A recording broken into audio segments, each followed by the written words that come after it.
ഡോക്ടറെ സ്ക്ലീറോ ചെയ്തു, സർജറി ചെയ്തു, ലേസർ ചെയ്തു, ഇതിനെല്ലാം പുറമെ സ്കിൻ ഡ്രാഫ്റ്റിംഗ് ചെയ്തു. എന്നിട്ടും വേരിക്കോസ് വെയിൻ വീണ്ടും വരികയാണ്.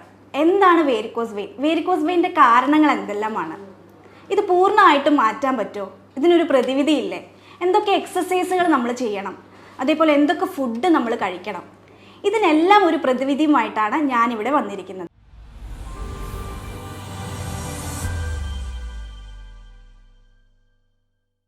എൻ്റെ പേര് doctor Irene Shibu, doctor Basil's homeo ഹോസ്പിറ്റലിലെ സീനിയർ കൺസൾട്ടൻ്റ് ആണ്. അപ്പോൾ നമുക്ക് ആദ്യം നോക്കാം എന്താണ് വേരിക്കോസ് വെയിൻ എന്നുള്ളത്. സിമ്പിളായിട്ട് പറയുകയാണെങ്കിൽ നമ്മളുടെ കാലിലെ വെയിൻസ് തടിച്ച് ഉരുണ്ടുകൂടി കിടക്കുന്നതിനെയാണ് നമ്മൾ വേരിക്കോസ് വെയിൻ എന്ന് പറയുന്നത്. നമ്മുടെ ശരീരത്തിൽ 2 തരത്തിലുള്ള രക്തക്കുഴലുകളുണ്ട്. ഒന്ന് ആർട്ടറി, ഒന്ന് വെയിന്. ആർട്ടറി എന്താണ് ചെയ്യുന്നത്? നമ്മുടെ ഹാർട്ടിൽ നിന്ന് ശുദ്ധരക്തത്തെ പമ്പ് ചെയ്ത് നമ്മുടെ ബോഡിയിലെ ഡിഫറെൻറ്റ് പാർട്സിലേക്ക് എത്തിക്കുന്നു. അതേസമയം വെയിൻസ് ആണെങ്കിൽ അശുദ്ധ രക്തത്തെ പമ്പ് ചെയ്ത് ഹാർട്ടിലെത്തി അത് പ്യൂരിഫൈ ചെയ്യിക്കുകയാണ് ചെയ്യുക. നമ്മുടെ വെയിൻസിന് വാൽവ്സ് ഉണ്ട്. ഈ വാൽവിൻ്റെ ഇലാസ്റ്റിസിറ്റി നഷ്ടപ്പെടുമ്പോൾ അല്ലെങ്കിൽ വാൽവ്സിന് വീക്ക്നെസ് സംഭവിക്കുമ്പോൾ എന്താണ്, വെയിൻസിന് ഇത് മുകളിലേക്ക് പമ്പ് ചെയ്യാൻ സാധിക്കില്ല. പമ്പ് ചെയ്യാതെ വരുമ്പോൾ ഈ അശുദ്ധ രക്തം താഴെ അടിഞ്ഞുകൂടും. ഇതാണ് വേരിക്കോസ് വെയിൻ വരാനുള്ള പ്രധാന കാരണം. ഞാൻ ഈ വേരിക്കോസ് വെയിൻ എന്ന് പറയുമ്പോൾ നിങ്ങൾ ചിന്തിക്കുക കാലിലെ വേരിക്കോസ് വെയിൻ ആയിരിക്കും. പക്ഷെ നമ്മുടെ ബോഡിയിലെ പലയിടത്തും വേരിക്കോസ് വെയിൻ ഉണ്ട്.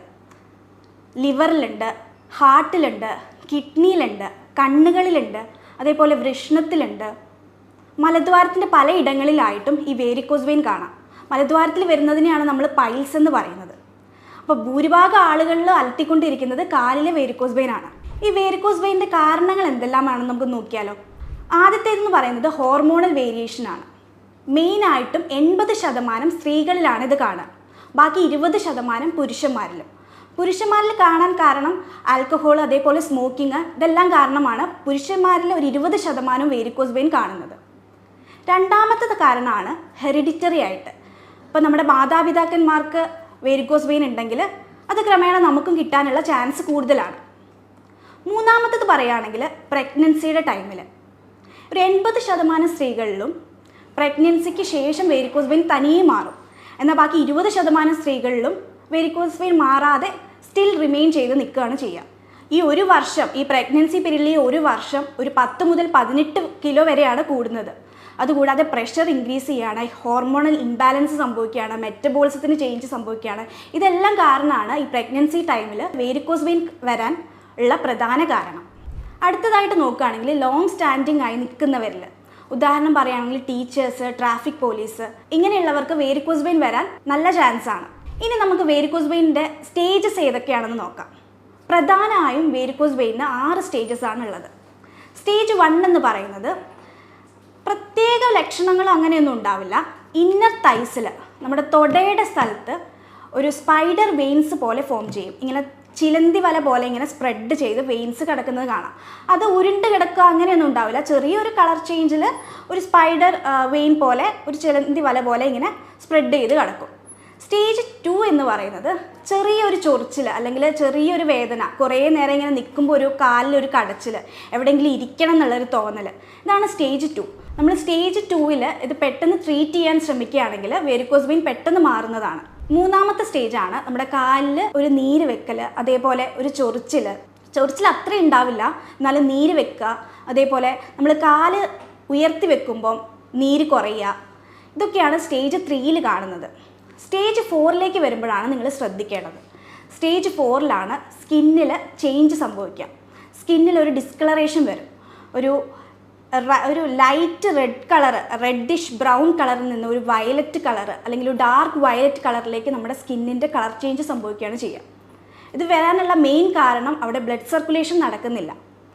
നമുക്ക് 2 തരത്തിലുള്ള വെയിൻസ് ഉണ്ട്. സൂപ്പർഫിഷ്യൽ വെയിനും ഉണ്ട്, ഡീപ്പ് വെയിനും ഉണ്ട്. ഈ ഡീപ്പ് വെയിനിൽ ബ്ലഡ് ക്ലോട്ട് ചെയ്ത് നിന്ന് കഴിഞ്ഞാൽ അത് സ്കിന്നിലേക്ക് വരുമ്പോൾ കളർ ചേഞ്ച് ആയിട്ട് നമുക്ക് കാണാൻ പറ്റും.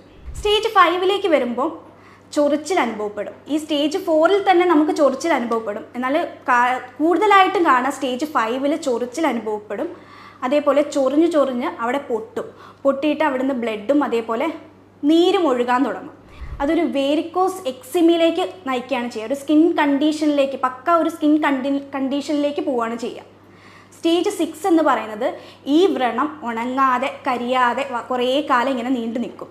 നമ്മൾ എത്ര ട്രീറ്റ്മെൻറ്റ് ചെയ്ത് കഴിഞ്ഞാലും ഇത് ഉണങ്ങില്ല. മെയിനായിട്ട് നമ്മുടെ ഈ മുറിവ് ഉണങ്ങാത്തതിന് കാരണം നമ്മുടെ ഭക്ഷണത്തിൽ വരുത്തുന്ന ചെറിയ ചെറിയ പാളിച്ചകളാണ്. നമ്മുടെ കുടലുകളിൽ ഹെൽത്തി ആയിട്ടുള്ള ബാക്ടീരിയസ് ഇല്ല. അതുകൊണ്ട് തന്നെ നമ്മുടെ പ്രോട്ടീനെ വിഘടിപ്പിക്കാൻ ഈ ബാക്ടീരിയസിന് പറ്റില്ല. അപ്പം നമ്മൾ കൂടുതലായിട്ടുള്ള പ്രോട്ടീൻ അടങ്ങിയ ഫുഡ് കഴിക്കുമ്പോൾ, അതായത് പാല്, തൈര്, ചെറുപയർ, കടല, പരിപ്പ്, ഉഴുന്ന്, അതേപോലത്തെ പ്രോട്ടീൻ കൂടുതൽ അടങ്ങിയിരിക്കുന്ന ഫുഡ് കഴിക്കുമ്പോൾ ഈ ദഹിക്കാത്ത പ്രോട്ടീന് ബ്ലഡിലേക്ക് ഇറങ്ങുകയാണ് ചെയ്യുക. ബ്ലഡിലേക്ക് ഇറങ്ങി ബ്ലഡിൻ്റെ വെസൽസിനെ അത് ഡാമേജ് ചെയ്യുമ്പോഴാണ് ഈ സ്കിന്നിൽ ഡിസ്കളറേഷൻ സംഭവിക്കുന്നത്, അതേപോലെ ചൊറിച്ചിൽ, മുറിവ് ഇങ്ങനെ ഉണങ്ങാതെ നിൽക്കുന്നത്. അപ്പോൾ മെയിനായിട്ട് നിങ്ങൾ ചെയ്യേണ്ടത് ഹൈ പ്രോട്ടീൻ അടങ്ങിയിരിക്കുന്ന ഫുഡെല്ലാം നിർത്തുക. മെയിനായിട്ടും കടല, ചെറുപയർ, പരിപ്പ്, മുതിര, ഇതൊക്കെ മെയിനായിട്ടും അവോയ്ഡ് ചെയ്യുക. എന്നാൽ നിങ്ങൾക്ക് കഴിക്കാൻ പറ്റുന്ന ചില ഫുഡുകളുണ്ട്. നിങ്ങൾക്ക് പഴങ്ങൾ കഴിക്കാം, അതേപോലെ അരി ഭക്ഷണങ്ങൾ കഴിക്കാം, ഗോതമ്പ് കഴിക്കാം, ഇലക്കറികൾ കഴിക്കാം. ഇതൊക്കെ ധാരാളം കഴിക്കുക. ഞാൻ ഈ പറഞ്ഞ പ്രോട്ടീൻ അടങ്ങിയ ഫുഡുകൾ നിങ്ങൾ കംപ്ലീറ്റ് ആയിട്ട് അവോയ്ഡ് ചെയ്യുകയാണെങ്കിൽ നിങ്ങളുടെ ഈ ഉണങ്ങാത്ത കരിയാത്ത മുറിവുകൾ പെട്ടെന്ന് ഉണങ്ങുന്നതായിട്ട് നിങ്ങൾക്ക് കാണാൻ പറ്റും. അടുത്തത് നമുക്ക് നോക്കാം, വേരിക്കോസ് വെയിൻ വന്നു കഴിഞ്ഞാൽ നമ്മൾ എന്തൊക്കെ ചെയ്യണം. പ്രധാനമായിട്ട് നമ്മൾ ചെയ്യേണ്ടതാണ് എക്സസൈസ്. രണ്ടാമത് നമ്മുടെ വെയിറ്റ് കുറയ്ക്കാൻ നോക്കുക. മൂന്നാമത് നമ്മുടെ കാല് ഉയർത്തി വെക്കാൻ നോക്കുക. നമ്മുടെ കാല് ഹാർട്ടിൻ്റെ ലെവലിൽ ഉയർത്തി വെച്ച് കഴിഞ്ഞാൽ നമ്മുടെ നീര് കുറയാൻ ഇത് സഹായിക്കും. അതേപോലെ കുറേ നേരം ഇരിക്കുക, അതേപോലെ കുറേ നേരം നിൽക്കുക, ഇത് കംപ്ലീറ്റ് ആയിട്ട് അവോയ്ഡ് ചെയ്യുക. കുറേ നേരം ഇരിക്കുന്ന ആൾക്കാരാണെങ്കിൽ കുറച്ച് നേരം നടക്കുക. അതേപോലെ കുറേ നേരം നിൽക്കുന്നത് കംപ്ലീറ്റ് ആയിട്ട് ഒഴിവാക്കുക. പിന്നെ ചെയ്യേണ്ട ഒരു കാര്യമാണ്, നിങ്ങളുടെ അപ്പർ ബോഡിയിൽ ടൈറ്റ് ആയിട്ടുള്ള ക്ലോത്ത്സ് യൂസ് ചെയ്യുന്നത് അവോയ്ഡ് ചെയ്യുക. അതേപോലെ കംപ്രഷൻ ഗാർമെൻറ്റ്സ് യൂസ് ചെയ്യുക, ടൈറ്റ് ആയിട്ടുള്ള സോക്സ് യൂസ് ചെയ്യുക. ഇത് നീര് കുറയ്ക്കാൻ സഹായിക്കും. ഇതൊക്കെ നിങ്ങൾ ചെയ്യുകയാണെങ്കിൽ നിങ്ങളുടെ ഈ ഒരു അസുഖം കൂടാതെ നിൽക്കാൻ സഹായിക്കും. ആദ്യത്തെ എക്സസൈസാണ് ആങ്കിൾ പമ്പ് എക്സസൈസ്.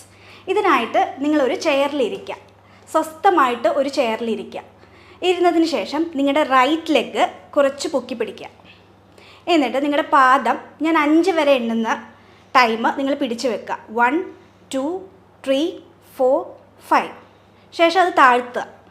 1 2 3 4 5. ഇങ്ങനെ നിങ്ങൾ 2 കാലിലും ഒരു 5 മിനിറ്റ് ചെയ്യുകയാണെങ്കിൽ നിങ്ങളുടെ അശുദ്ധ രക്തം മുകളിലേക്ക് പമ്പ് ചെയ്യാൻ കൂടുതൽ ഉപകരിക്കും. രണ്ടാമത്തെ എക്സസൈസാണ് ആങ്കിൾ ടോ മൂവ്മെൻറ്റ് എക്സസൈസ്. ഇതിനായിട്ട് നിങ്ങളൊരു കസേരയിൽ ഇരിക്കുക. ഇരുന്നതിന് ശേഷം കാല് പതിച്ചിരിക്കുക, ഒരു സ്റ്റൂളിലിരിക്കുക. ഇരുന്നതിന് ശേഷം നിങ്ങളുടെ പാദം പൊക്കുക. 1 2 3 4 5. ശേഷം നിങ്ങളുടെ ഉപ്പൂറ്റി പൊക്കുക. 1 2 3 4 5. ഇങ്ങനെ നിങ്ങൾ നിങ്ങളുടെ 2 കാലിലും ചെയ്യുക. ഒരു 5 മിനിറ്റ് ചെയ്യുക.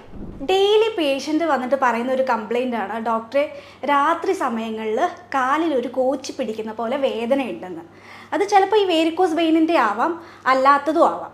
അങ്ങനെയുള്ളവർക്ക് ചെയ്യാൻ പറ്റിയൊരു എക്സസൈസാണിത്, ഹീൽ റേസ് എക്സസൈസ്. ഇത് ചെയ്യാനായിട്ട് നിങ്ങൾ ഒരു ചെയറിൽ പിടിച്ച് നിൽക്കുക. എന്നതിന് ശേഷം നിങ്ങൾ പാദത്തിൽ നിൽക്കുക. 1 2 3 4 5. അതേപോലെ ഉപ്പൂറ്റിയിൽ നിൽക്കുക. 1 2 3 4 5. ഇങ്ങനെ ഒരു 5 മിനിറ്റ് ദിവസവും നിൽക്കാൻ ശ്രമിക്കുക. ഇങ്ങനെ നിൽക്കുന്നതിലൂടെ നമ്മുടെ രക്തയോട്ടം കൂടുകയാണ് ചെയ്യുക. അടുത്ത എക്സസൈസാണ് ബർഗേഴ്സ് പൊസിഷനിങ്. അതൊരു എക്സസൈസ് അല്ല, നമുക്ക് വേണമെങ്കിൽ പറയാം ബർഗേഴ്സ് എക്സസൈസ് എന്നും പറയാം. ഇത് മെയിനായിട്ട് നമ്മൾ ചെയ്യുന്നത് ആർട്ടീരിയൽ സപ്ലൈ കൂട്ടാനാണ് നമ്മൾ മെയിനായിട്ടും ഈ എക്സസൈസ് ചെയ്യുന്നത്. പക്ഷേ ഇന്ന് പഠനങ്ങൾ തെളിയിച്ചിട്ടുണ്ട് വീനസ് ഇൻസഫിഷ്യൻസിക്കും ഈ ഒരു എക്സസൈസ് ചെയ്യാമെന്ന്. നമ്മൾ ഈ എക്സസൈസ് ചെയ്യുമ്പോൾ മെയിനായിട്ടും നമ്മുടെ കാലിലെ കണ്ണയ്ക്ക് വരുന്ന നീര് കുറയ്ക്കാൻ ഈ ഒരു എക്സസൈസ് വളരെ ഉപകരിക്കും. ഈ ഒരു എക്സസൈസിന് വേണ്ടി ആദ്യം ഇങ്ങനെ നീണ്ട് കിടക്കുക. കിടന്നതിന് ശേഷം നിങ്ങളുടെ ഒരു കാല് 45 ഡിഗ്രി ആംഗിളിൽ ഉയർത്തിപ്പിടിക്കുക. ഒരു 3 മിനിറ്റ് നിങ്ങളിങ്ങനെ ഉയർത്തിപ്പിടിക്കുക. 3 മിനിറ്റ് ഒരു കാലും 3 മിനിറ്റ് മറ്റേ കാലും ചേഞ്ച് ചെയ്ത് ഉയർത്തിപ്പിടിക്കുക. ശേഷം നിങ്ങൾ എഴുന്നേൽക്കുക. എഴുന്നേറ്റതിന് ശേഷം നിങ്ങൾ കാല് ബെഡിൽ നിന്ന് തൂക്കി നിങ്ങളൊരു 2 മിനിറ്റ് ഇങ്ങനെ തൂക്കിയിട്ടിരിക്കുക. അപ്പോൾ നമ്മുടെ വെയിനിലേക്കുള്ള ബ്ലഡ് സപ്ലൈ കൂടുകയാണ് ചെയ്യുക. ശേഷം വീണ്ടും കിടക്കുക. വീണ്ടും കിടക്കുമ്പോൾ ശ്രദ്ധിക്കുക, നിങ്ങൾ കാല് സ്ട്രെയിറ്റ് ആയിട്ട് വേണം വെക്കാൻ. 3 മിനിറ്റ് ഇങ്ങനെ കിടക്കുക. ഇങ്ങനെ ചെയ്യുന്നതിലൂടെ ബ്ലഡ് സപ്ലൈ കൂടുകയും അതേപോലെ നിങ്ങളുടെ കാലിൽ കണ്ണയ്ക്ക് വരുന്ന നീര് കുറയ്ക്കുകയും ചെയ്യും. മെയിനായിട്ട് നിങ്ങൾ ഓർക്കേണ്ടത് ആദ്യത്തേത് 3 മിനിറ്റ്, രണ്ടാമത്തേത് കാല് തൂക്കിയിടുന്നത് 2 മിനിറ്റ്, വീണ്ടും കിടക്കുന്നത് 3 മിനിറ്റ് ചെയ്യുക. ഇതൊരു സൈക്കിളാണ്. ഇങ്ങനെ ഒരു 2 സൈക്കിള് നിങ്ങൾ ദിവസവും ചെയ്തു കഴിഞ്ഞാൽ നിങ്ങളുടെ കാലിൻ്റെ കണ്ണയ്ക്ക് വരുന്ന നീര് കുറയുന്നതായിട്ട് നിങ്ങൾക്ക് കാണാൻ പറ്റും. 5ാമത്തെ എക്സസൈസാണ് നിങ്ങളുടെ ഹൃദയമിടിപ്പ് കൂട്ടുന്ന തരത്തിലുള്ള എക്സസൈസ് ചെയ്യുക. വേറൊന്നുമല്ല, നിങ്ങളുടെ വീട്ടുമുറ്റത്ത് തന്നെ നിങ്ങളൊന്ന് കൈ വിരിച്ച് നടക്കാൻ നോക്കുക. അതേപോലെ സൈക്കിൾ ഉണ്ടെങ്കിൽ സൈക്ലിംഗ് നടത്താം, ട്രെഡ്മിൽ ഉണ്ടെങ്കിൽ ട്രെഡ്മില്ലിൽ കയറാം, ജോഗിങ് നിന്ന് തന്നെ ജോഗിങ് ചെയ്യാം. നിങ്ങളുടെ ഹൃദയമിടിപ്പ് കൂടണമെന്നേ ഉള്ളൂ. ഹൃദയമിടിപ്പ് കൂടിയതിന് ശേഷം നിങ്ങൾ വന്നിട്ട് ഒരു ബെഡിൽ കിടക്കുക. ബെഡിൽ കിടക്കുമ്പോൾ ഒരു 2 തലയണ വെച്ചിട്ട് നിങ്ങളുടെ കാല് ഒരു 45 ഡിഗ്രി ആംഗിളിൽ ഹാർട്ടിൻ്റെ ലെവലിൽ പൊക്കി പിടിച്ച് കിടക്കാൻ നോക്കുക. ഈ ഒരു ഇടിപ്പ് കുറയുന്നത് വരെ നിങ്ങൾ അങ്ങനെ കിടക്കുക. ഇങ്ങനെ ചെയ്യുന്നതിലൂടെ വീനസ് ഡ്രെയിനേജ് കൂടുകയാണ് ചെയ്യുക.